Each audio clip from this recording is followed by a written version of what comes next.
Bom, chegamos à nossa aula 9 e agora vamos conversar sobre como trabalhar em salas multisseriadas. Uma grande dúvida que a maioria dos professores nos trouxeram ano passado durante o projeto foi justamente como é que eu trabalho com uma criança que não está alfabetizada junto com uma turma que a maioria dos meninos já estão alfabetizados. Só que isso foi uma queixa muito frequente. Não é o caso de uma criança não alfabetizada numa turma de 25. Era o caso de 5 crianças não alfabetizadas, o caso às vezes de 7 crianças e níveis muito diferentes da psicogênese da língua escrita, como a gente já tinha comentado antes, né? Então, como é que a gente pode trabalhar com essas crianças na mesma sala de aula? E quando eu falo aqui das salas multisseriadas, eu não estou falando do formato de salas em que, né, geralmente escola rural, que eles têm primeiro, segundo, terceiro e quarto ano na mesma turma, não. Eu estou falando de salas em que você tem um número de alunos, em que todos tiveram as mesmas oportunidades de aprendizagem, né, o acesso aos mesmos conteúdos e as mesmas atividades, mas mesmo assim encontram-se em níveis diferentes de aprendizado aí, de conhecimento. Então eu trouxe uma historinha para vocês, eu aproveitei essa história porque ela já vem com uma ilustração da simbologia gráfica. É muito frequente hoje o número de crianças com transtorno do espectro do autismo nas salas de aula. Muitas vezes elas são não verbais e a gente precisa usar de recursos visuais para que elas tenham um entendimento melhor. Então eu já trouxe essa daqui, adaptada com a simbologia gráfica que a gente utiliza na comunicação alternativa, para vocês entenderem como é que a gente pode trabalhar com essas crianças com níveis diferentes. Quando eu penso nas crianças com níveis diferentes, eu estou falando de crianças neurotípicas e estou falando de crianças atípicas. Então, essa é a história da Pequena Tartaruga Verde, que é um livro muito interessante para vocês trabalharem com crianças desde pequenininhas, porque falam da questão das diferenças e traz uma história muito interessante. E aproveitando, trabalhei também com a simbologia gráfica que a gente utiliza na comunicação alternativa. Então, agora eu vou ler para vocês a Pequena Tartaruga Verde, porque às vezes a letra está pequenininha, vocês não vão conseguir ler direito. Então, vamos lá. A pequena tartaruga verde, sentada à beira do lago, pensava em seus amigos, cada um diferente em algo. Não sou forte, pensou, nem bonita, nem alta. Não sou especial em nada. Se ao menos eu fosse valente como o leão, com a sua juba dourada e o seu rugido poderoso. Se ao menos eu fosse linda como o flamingo, com as suas grandes asas de penas rosadas. Se ao menos eu corresse como a zebra, com as suas pernas longas e listras negras.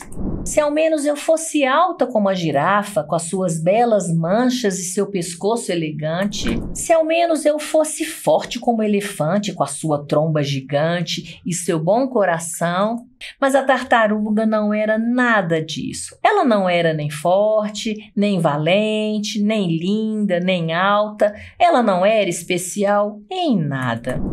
Então ouviu-se um bum e um trum e a chuva começou a cair. Splish, splosh, splash. Os animais saíram correndo encharcados. E a tartaruga? Bom, ela, claro, ficou sequinha, apesar da chuva que não parava, pois tinha o que os outros faltavam, sua própria casinha que a abrigava. Então agora, que tipo de atividade que eu posso fazer a partir da história desse livro? Bom, se eu tenho uma criança que faz a leitura, ótimo, eu posso solicitar que essa criança faça a leitura.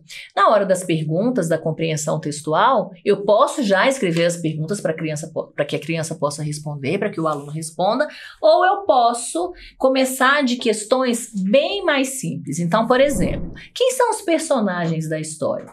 Se eu tenho uma criança, por exemplo, que não fala, ela pode me mostrar, apontar para mim de que personagens estão na história. São pessoas ou são animais?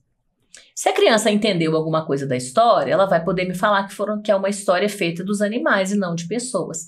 Se já de cara ela me mostra que foram de pessoas, significa que ela realmente não entendeu a história ou não prestou atenção. Então eu preciso ter essa dica para eu saber a continuidade e o que esperar dela daí para frente. Quem é o personagem principal? Essas interpretações, elas são trabalhadas desde pequenininho com os meninos. Aqui eu mostro para vocês uma forma de trabalhar com a interpretação textual em uma sala em que você tem uma diversidade enorme de crianças, inclusive crianças não verbais, né? Era a girafa, era o elefante, era a tartaruga.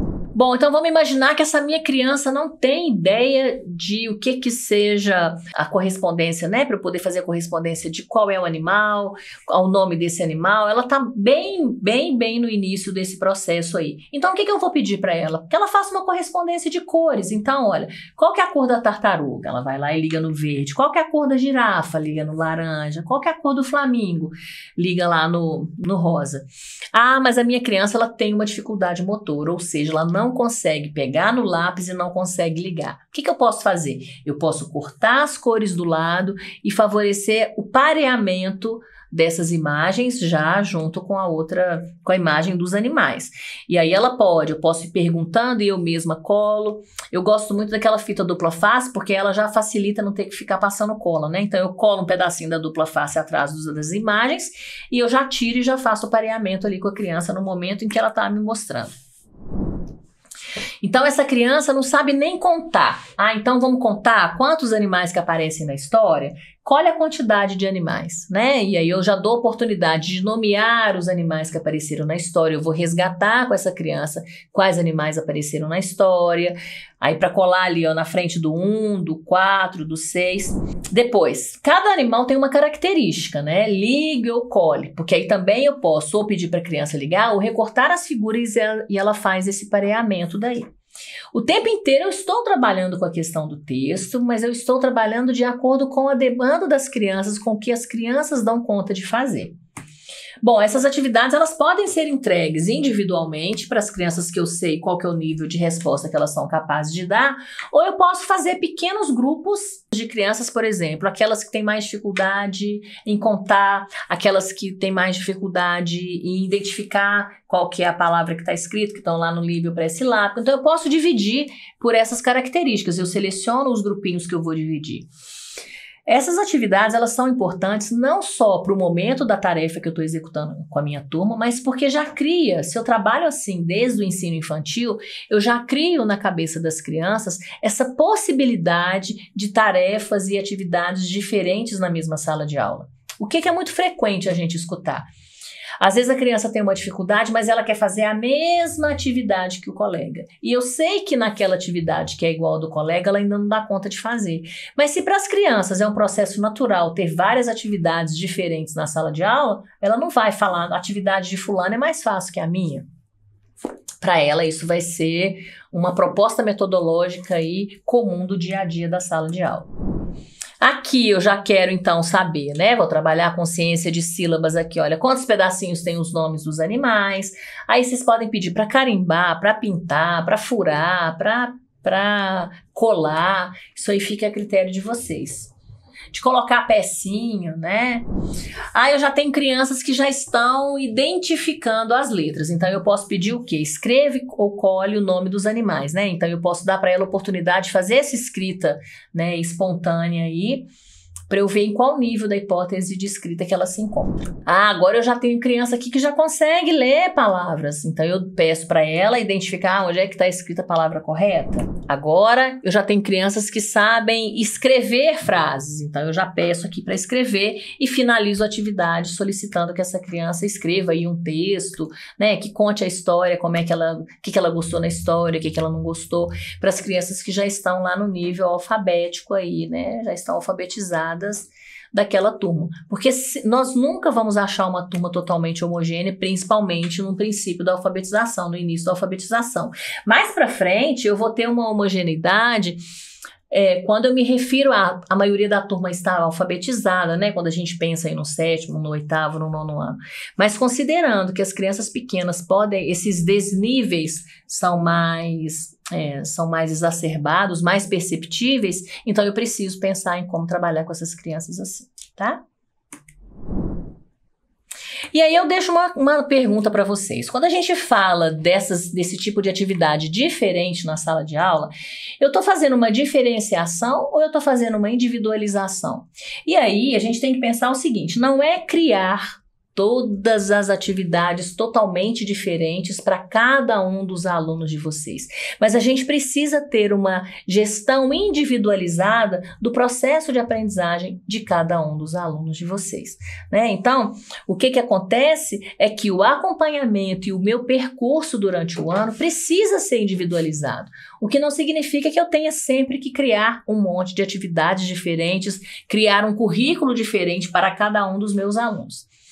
Em relação a ter algo mais específico para os alunos, existe aí a questão do PDI, né, que é o Plano de Desenvolvimento Individualizado, que a gente vai disponibilizar também para vocês um curso específico de como elaborar o PDI, tirar as dúvidas de vocês com a Sandra. Tenho certeza que vocês vão adorar. Então, só fechando aqui, quando a gente precisa dessa individualização mais específica para determinados alunos, eu vou utilizar o PDI. Mas no dia a dia da sala de aula, eu posso tranquilamente trabalhar com atividades diferentes e pensar no formato de acompanhar o percurso de cada um dos meus alunos.